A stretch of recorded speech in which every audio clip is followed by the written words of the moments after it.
Hello বন্ধুরা, আমি শর্মিষ্ঠা। আমরা দুজনে মা ও ছেলে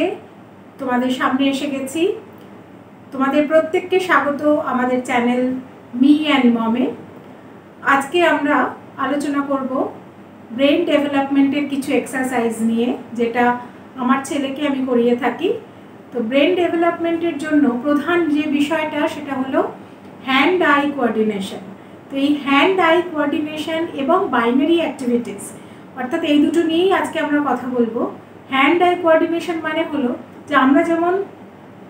কোনো জিনিস দেখছি, দেখার সাথে সাথে সেই কাজটা করছি, দেখতে দেখতে কাজটা করছি, কিন্তু এরা সেই কাজটা করতে পারে না। এরা সবসময় একটা প্র্যাকটিস মেথডে, একটা চ্যানেলাইজ মেথডে কাজ করে। তো সেজন্য এটাকে প্রত্যেক দিন যদি ব্যাপারটাকে প্র্যাকটিস করানো হয়, যে দেখতে দেখতেই কাজ করা, যে আমি একটা কোনো লিখলাম, যেটা লিখলাম লেখার সাথে সাথে লিখলাম। ওরা কি করে, আগে ওটা দেখে নেয়, তারপরে সেটাকে ইমিটেট করার চেষ্টা করে, দেখে, তারপরে সেই অনুযায়ী লেখে। সেরকম বাইনারি অ্যাক্টিভিটিসও যেটা, অর্থাৎ আমাদের যেমন দুটো হাত একসাথে চলে বা দুটো পা দিয়ে আমরা যদি বলি এরকম এরকম করে এক্সারসাইজ করতে, ওরা সেটা করতে পারে না। দুটো হাত দিয়ে যদি বলি দুটো সার্কেল কর দুটো হাতে, তো একটা করে নিয়ে তাহলে আরেকটা করে। তো এই যে বাইনারি অ্যাক্টিভিটিস, এগুলো কিন্তু একটা সিমটম, যেটা থেকে আমরা ছোটোবেলায় যদি বাচ্চা এইগুলো ইজিলি করতে পারে, তাহলে বুঝতেই পারা যাবে যে তার মানে ব্রেন ক্যাপাসিটি অনেক বেশি বা ডেভেলপমেন্টের জায়গাটা অনেক ভালো, রিটার্ডেশন তার সেক্ষেত্রে নেই হয়তো বা। তা সেই জন্য আমরা রিদিতের ক্ষেত্রে যেটা অনেক ছোটো থেকে অনেক কিছু প্র্যাকটিস করাতে করাতে এখনও করাতে হয়, ওর বাইনারি অ্যাক্টিভিটিসের জায়গাটা ভীষণই পুয়োর। এখনও সেটা নিয়ে আমরা কাজ করছি, মানে রেগুলার প্র্যাকটিসিংয়ের মধ্যে রয়েছে। আর যেহেতু ওর টাচিংয়েরও সমস্যা আছে, সেই নিয়েও একটু আমরা কয়েকটা এপিসোডে বলবো যে কীভাবে সেই জায়গাগুলোকে করার চেষ্টা করছি। আর তোমাদেরও যদি বন্ধুরা এই নিয়ে কোনো সাজেশান থাকে, তাহলে অবশ্যই একটু আমাকে মেসেজ করে জানিও যে আর কীভাবে আমি রিদিতকে এগুলো করাতে পারি। তো আজকে চলো দেখি যে রিদ্ধিত আর আমি এই পুরো ব্যাপারটা নিয়ে যেটা করি, যে খেলাগুলো খেলি, আজকে তোমাদেরকেও সেটা একটু দেখাই। তোমরা দেখো, নিশ্চয়ই তোমাদের কাজে লাগবে। আর অবশ্যই যদি কোথাও আমার ভুল হয়ে থাকে বা অন্যরকম কোনোভাবে এটাকে করানো যায়, তাহলে অবশ্যই তোমাদের থেকে সাজেশন এক্সপেক্ট করছি। চলো যাই, আমরা তাহলে আজকে খেলাটা দিয়ে শুরু করি। এখানে কি আছে বাবু? এগুলো গ্লাস, দু রকমের গ্লাস আছে, আর আরেক রকমের আরেক টাইপের গ্লাস আছে। তাহলে এই যে গ্লাসগুলো আছে, এগুলো দিয়ে আমরা হ্যান্ড আই কোঅর্ডিনেশন যেটা হয় সেটা আমরা করতে পারবো,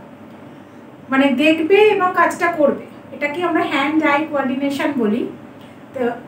এদের এই হ্যান্ড আই কোঅর্ডিনেশনটা খুব পুয়ার হয়। তো সেজন্য আমরা এইভাবে জিনিসটাকে একটু খেলার ছলে প্র্যাকটিস করি।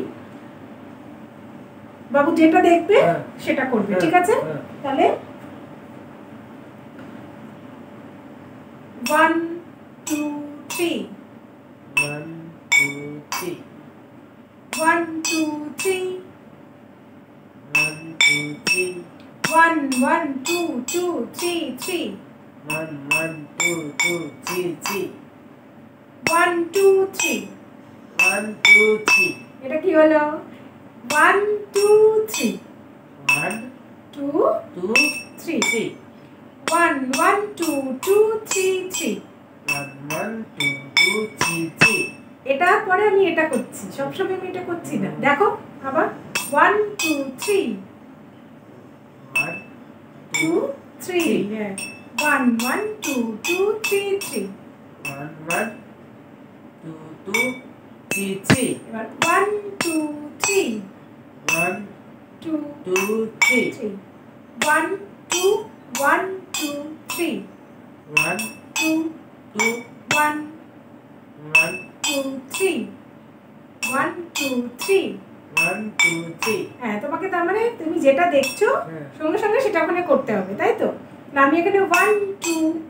1 2 3 করছি, তুমি করো 1 আমার সাথে সাথে করো। 1 2 2 1 1 2 3 1 2 3 আবার 1 2 1 2 1 2 3 1 2 3 গুড। একসাথে করি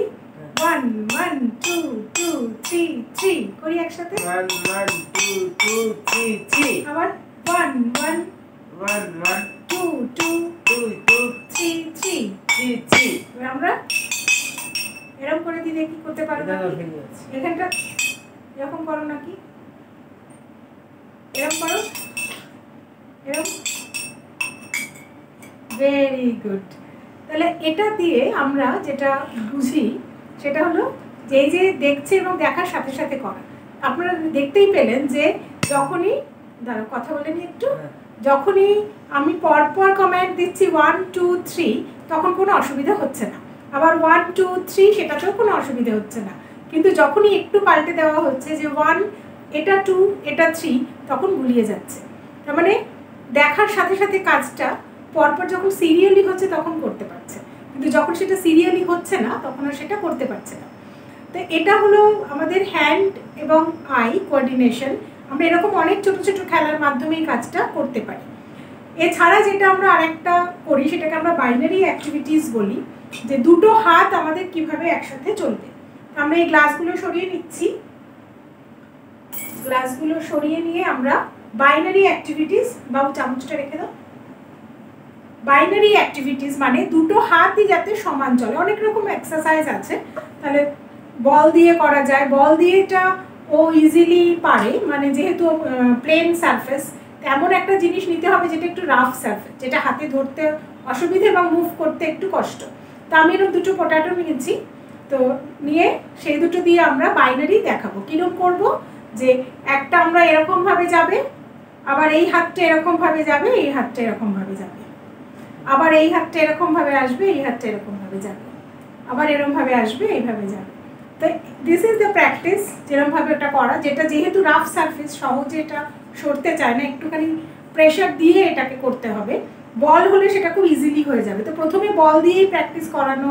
ভালো তারপর বলটা যখন একটু প্র্যাকটিস হয়ে যায় তখন আবার আমরা এটা দিয়ে করতে পারি আর একটু রাফ নিয়ে পরে হলে পরে কাটা কাটা যে বল হয় সেটা দিয়ে তারপরে করা তো বুড়াই কর তুই করো 1 2 3 4 5 6 আর এই পর্যন্ত আসতে হবে হাতটা দিয়ে এরকম করে হ্যাঁ 5 6 আবার 1 2 3 4 এটাকে সাথে সাথে আনতে হবে করো 1 2 এরকম করে 1 2 3 4 5 6 এটা দিয়ে আবার 1 2 3 4 5 6 আবার এটাকে এটাকে নিয়ে যাও ওদিকে নিয়ে যাও হ্যাঁ আবার এটাকে সাথে সাথে আনতে হবে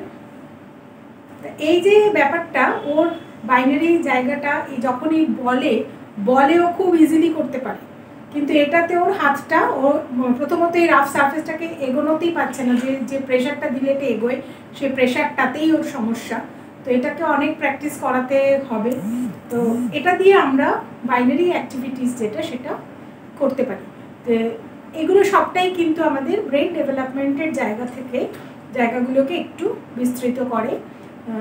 যেহেতু আমাদের ব্রেন মানে যে এগুলো এই যে আমরা ডান হাত বা হাত করে ভাবছি তার জন্য তো একটু ভাবতে হচ্ছে সেই ভাবনার জায়গাটাতে এদেরকে আমাদের একটু ক্রিয়েট করে দিতে হয় তো এরকম ছোট ছোট অনেকগুলো খেলা আছে আমরা পরের এপিসোডেও এটা নিয়েই কথা বলবো আরও কয়েকটা খেলা আমি অবশ্যই দেখাবো তোমাদের আশা করি এই ছোট ছোট টিপসগুলো তোমাদের কাজে লাগবে এবং যাদের এই সমস্যা আছে মেন্টাল রিটার্ডেশন আছে তো সেই রিটার্ডেশনের জায়গাটাকে নিয়েই তো এদের চলতে হবে কিন্তু তার মধ্যে যেটুকুনি পালিশ আমরা করতে পারি এগুলো করতে করতে ওদের কিন্তু একটু ইমপ্রুভমেন্ট হবে বলে আমার মনে হয় আমার ছেলের ক্ষেত্রে আমি সেটা পেয়েছি মানে ছোট ছোট অনেক বিষয় ওর প্রায় ছিলই না তো সেই জায়গাগুলো এরকম ছোট ছোট প্লে মেথডে গিয়ে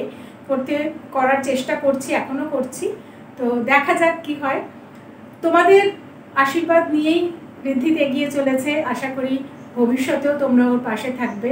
এভাবেই আমাদের সাথে থাকো আমরা চাইছি যে সবাইকে নিয়ে একসাথে যেন ঋদ্ধিত এগিয়ে যেতে পারে অবশ্যই সঙ্গে থাকো আর দেখতে থাকো আমাদের চ্যানেল মি অ্যান্ড মম নমস্কার।